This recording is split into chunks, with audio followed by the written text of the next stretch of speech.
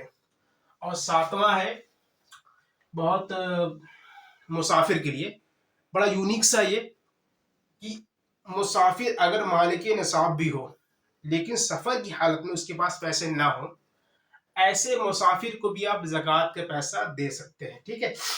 تو یہ ہو گیا۔